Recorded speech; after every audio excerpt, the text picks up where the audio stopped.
ओम नमो नारायण। आप सभी को पुत्रदा एकादशी व्रत की हार्दिक शुभकामनाएं। हिंदू धर्म में एकादशी को सबसे उत्तम तिथियों में से एक माना जाता है। इस दिन भगवान विष्णु जी की विशेष रूप से पूजा उपासना की जाती है। ऐसे ही श्रावण मास के शुक्ल पक्ष की एकादशी को पुत्रदा एकादशी के नाम से जाना जाता है। पुत्रदा एकादशी का व्रत साल में 2 बार किया जाता है, एक पौष मास में और दूसरा सावन मास में।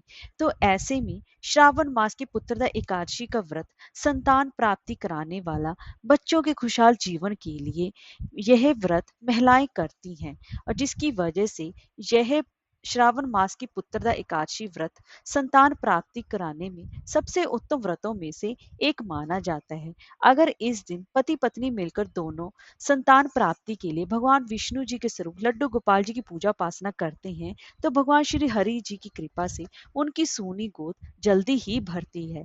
इसीलिए इस दिन का सबसे ज्यादा खास महत्व माना जाता है। तो दोस्तों, आज की इस वीडियो में मैं आपको श्रावण मास की पुत्रदा एकादशी की व्रत कथा का रसपान कराने जा रही हूँ। तो चलिए वीडियो शुरू करते हैं। अगर आपको हमारी ये वीडियो अच्छी लगी हो तो लाइक, शेयर और सब्सक्राइब करना ना भूलें, और कमेंट बॉक्स में जय श्री हरि अवश्य लिखें। तो चलिए वीडियो शुरू करते हैं। सबसे पहले जान लेते हैं एकादशी तिथि कब से प्रारंभ हो रही है। श्रावण मास के शुक्ल पक्ष की एकादशी तिथि 15 अगस्त को सुबह 10:26 पर प्रारंभ हो रही है, और तिथि का समापन 16 अगस्त को सुबह 9:39 पर होगा।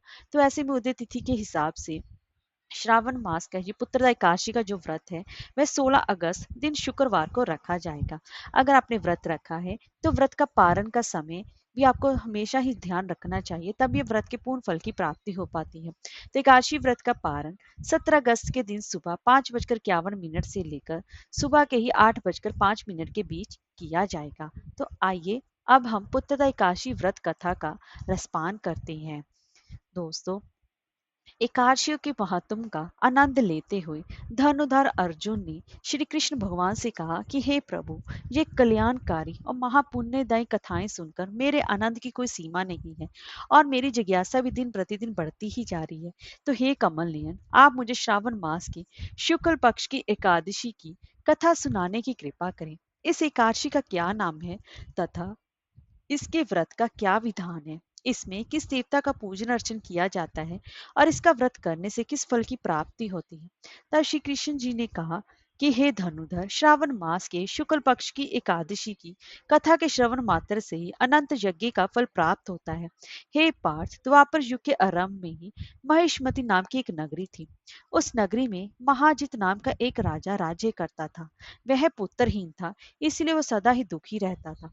उसे वह राज्य सुख और वैभव सभी कुछ बड़ा ही कष्टदायक प्रतीत होता था, क्योंकि पुत्र के बिना मनुष्य को ये लोक और परलोक दोनों में ही सुख नहीं मिलता है। राजा ने पुत्र प्राप्ति के बहुत उपाय किए, किंतु उसका हर उपाय निष्फल रहा। जैसे जैसे राजा महिजित वृद्धावस्था की ओर बढ़ता जा रहा था, वैसे वैसे उसकी चिंता भी बढ़ती जा रही थी। एक दिन राजा ने अपनी सभा को संबोधित करके कहा, ना तो मैंने अपने जीवन में कोई पाप किया है और ना ही कोई अन्याय पूर्वक राज प्रजा से धन एकत्रित किया है, ना ही कभी प्रजा को कष्ट दिया है, और ना ही कभी देवता और ब्राह्मणों का निरादर किया है। मैंने प्रजा का सदैव अपने पुत्र की तरह ही पालन किया है, कभी किसी से ईर्ष्या भाव नहीं की, सभी को एक समान समझा है। मेरे राज्य में कानून भी ऐसे नहीं है जो कि प्रजा में अनावश्यक डर उत्पन्न करे। इस प्रकार धर्म युक्त राज्य करने पर भी मैं इस समय अत्यंत कष्ट पा रहा हूँ। इसका क्या कारण है, मेरी समझ में कुछ नहीं आ रहा। आप इस पर विचार करें कि इसका क्या कारण है, और क्या इस जीवन में मैं इस कष्ट से मुक्त हो पाऊंगा। राजा के इस कष्ट से निवारण के लिए मंत्री आदि वन को गए, ताकि वहां जाकर किसी ऋषि मुनि को राजा का दुख बताकर कोई समाधान पा सके। वन में जाकर उन्होंने श्रेष्ठ ऋषि मुनियों के दर्शन किए। उस वन में वयोवृद्ध और धर्म के ज्ञाता महर्षि लोमश भी रहते थे। ये सभी जन महर्षि लोमश के पास गए। उन सब ने महर्षि लोमश को दंडवत प्रणाम किया और उनके सम्मुख बैठ गए। महर्षि जी के दर्शन से सभी को बड़ी ही प्रसन्नता हुई, और सब ने महर्षि लोमश से प्रार्थना की कि हे देव, हमारे अहोभाग्य है कि हमें आपके दर्शनों का सौभाग्य प्राप्त हुआ। मंत्री की बात सुन लोमश ऋषि ने कहा कि हे मंत्रीवर, आप लोगों की विनम्रता से मैं अत्यंत ही प्रसन्न हूँ। आप मुझसे अपने आने का प्रयोजन कहें, मैं आपके कार्य को अपने सामर्थ्य के अनुसार अवश्य ही करूंगा, क्योंकि हमारा शरीर ही परोपकार के लिए बना है। लोमश ऋषि जी के ऐसे मधुर वचन सुनकर मंत्री जी ने कहा कि हे ऋषिवर, आप हमारी सभी बातों को जानने में ब्रह्मा जी से भी ज्यादा समर्थ हैं। अंत आप हमारे संदेह को दूर कीजिए। महेशमती नामक नगरी के हमारे महाराज महाजित बड़े धर्मात्मा व प्रजा वत्सल हैं। वे प्रजा का पुत्र की तरह धर्म अनुसार पालन करते हैं, किंतु फिर भी वे पुत्रहीन हैं। हे महामुनि, इससे वो अत्यंत ही दुखी रहते हैं। हम लोग उनकी प्रजा हैं, हम भी उनके दुख से दुखी हो रहे हैं, क्योंकि प्रजा का ये कर्तव्य है कि राजा के सुख में सुख माने और दुख में दुख माने। हम उनके पुत्रहीन होने का अभी तक कारण ज्ञात नहीं हुआ है, इसलिए हम आपके पास आए हैं।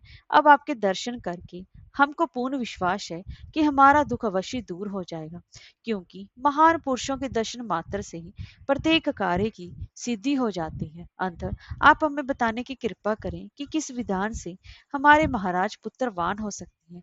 हे ऋषिवर, ये आपका हम पर व हमारे राज्य की प्रजा पर बड़ा ही उपकार होगा।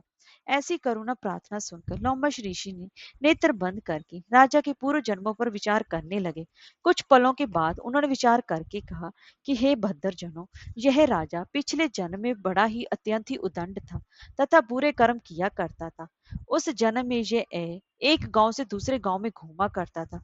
एक बार ज्येष्ठ मास की शुक्ल पक्ष की एकादशी के दिन की बात है। ये 2 दिन से भूखा था।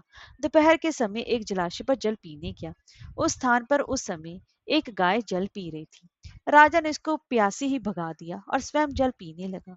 हे श्रेष्ठ पुरुषों, इसलिए राजा को ये कष्ट भोगने पड़ रहे हैं।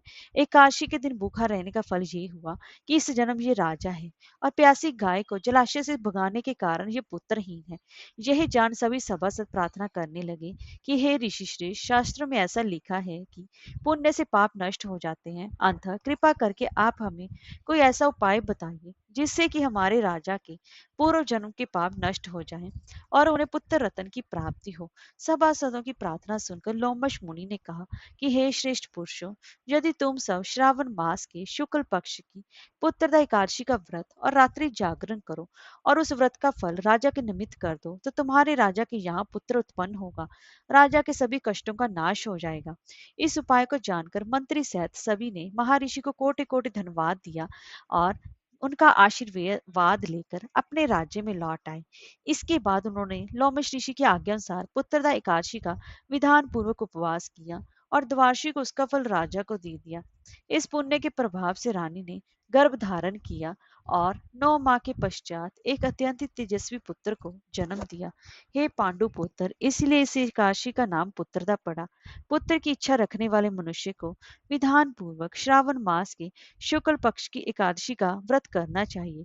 इस व्रत के प्रभाव से ये लोक में सुख और परलोक में स्वर्ग की प्राप्ति होती है और पति पत्नी की सोनी गोद भी भरती है। इस व्रत को करने से श्रेष्ठ संतान की प्राप्ति भी होती है। हरे कृष्णा, राधे राधे।